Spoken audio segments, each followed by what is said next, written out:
Fatalo fatu le nei tai ao le ma le fu mai o se tatu o tunu. Le lofa ma le anga le leo le tua. E fu le nei tai mi fatalo fatu ai vele nei ala leo mo le tua lo fanga. Ia fatalo fatu le sofa manu ma lo tatu o lio Yesu Keriso. Ma tu te tonu o lo tau foi maua i tatu le manuia ai maise o le soifua ma le ola mai lo tatu o lio Yesu Keriso. Ia ona na tau singa ia i tatu o lana whanau. Nei tai ao le tatu tapua i le tua. Na o sina upu lava e whamalosi i tātou, a o se upu fo i tō matau ai no tātou wola, e mai se ola o nanga i le tua li nei fo yaso.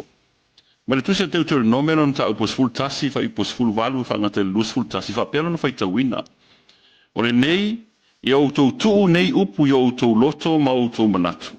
Ia fusi fo i e fai ma fa i longa i au tau lima. E a vea fo i ma pale i le vā au tau mata, i au tau au ai au tau whanau, ma tau tala tala ai e pe a e nofo i lo fale, pe a sa vali fo i le ala, pe a e ta oto, pe a e tu lai fo i, e tusi ai fo i pou o lo fale a toa ma pui pui. Ina ia wha tele ina ai o tau aso, ma aso a o tau wha nau le lau ele na tau toa ai e ova i o tau tama. E a vatu i a te i la tau, ia pei o aso e iai le langi, i lunga o le lalo langi. O se manatu e wha au tu, ai se manatu o le neitai au. Aua ne ingalo le atua. Aua ne ingalo le atua. O lewa mata ona ta pena le nu o le atua e ulu fale atu le nu na fola fola ina. Le nu na ta pena e le atua mo le nu o le nu na fola fola ila na au ya pera amo.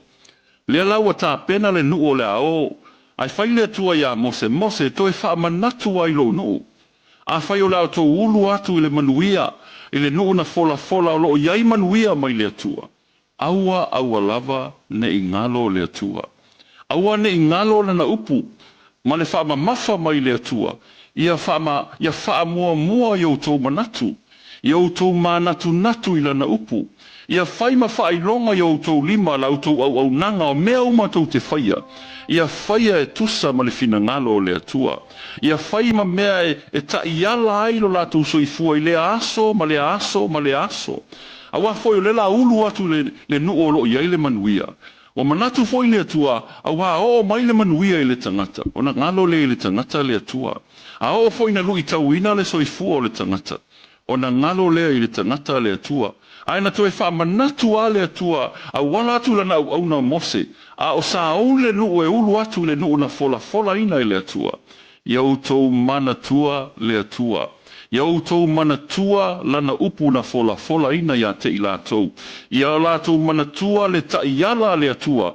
Ma le maua lunga o le finangalo le atua i le awala e au ina soifua maola ai le tangata.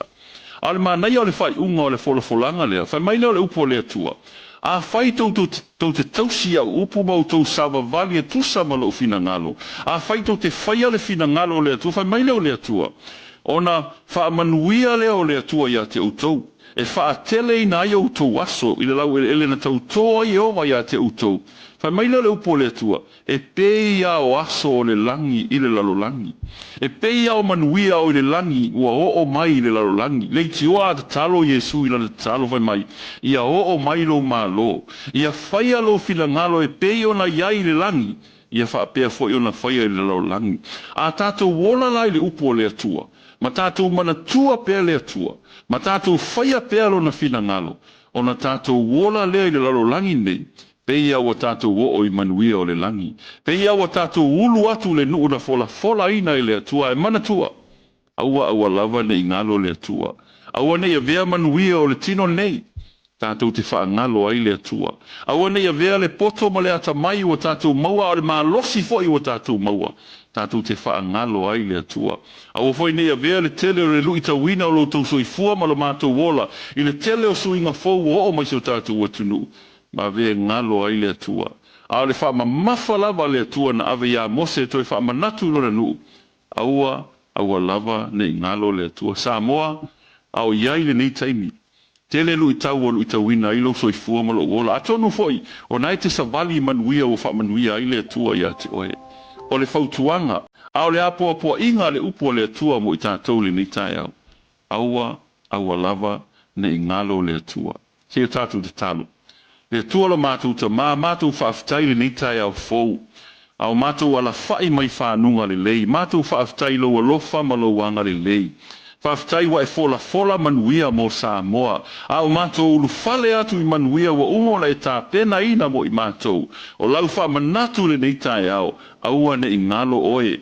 Aua ne ingalo la upu. Aua ne ingalo lo alofa ya I mātou lau whanau. Mātou te talo le atua. A nganga pa ia ngalue ina o mātou loto le atua. Whea lava sa au nanga o mātou ia ia mata mai lava. Tai tai o so mātou watunu. Tai tai o ekalesia. Tai tai o nu. Tai tai o ainga. Tai tai o whaalapo putonga o company o lātou umalo au auna I lau o fio. Mātou te talo le atua. Ia mātou whaamua mua pea lau o fio. Ia awane I ngalo oe ta maa ona o mea o mātou maua. Male manuia o mātou maua. Ao le leita e au whaaftai lau upu o lui tauina lo mātou ola. Ai te talo iau whamanianga le atua. Whamanuia so mātou watunu. Whamanuia I a inga umole nei atunu. Tupulanga tala vau o lalo vaoa. Wale manuia so mātou watunu. Ia iai o whamanianga. Whamanuia fo le nei le tio. Wala tuai nei sauninga le atua mātou te talo. O se awala wa e tapena ina le ngata e whailoa I so mātou watunu. A le lalo langi le atua. O mea e au ina mātou iloa o whamatalanga te tau na mātou iloa ina le atua.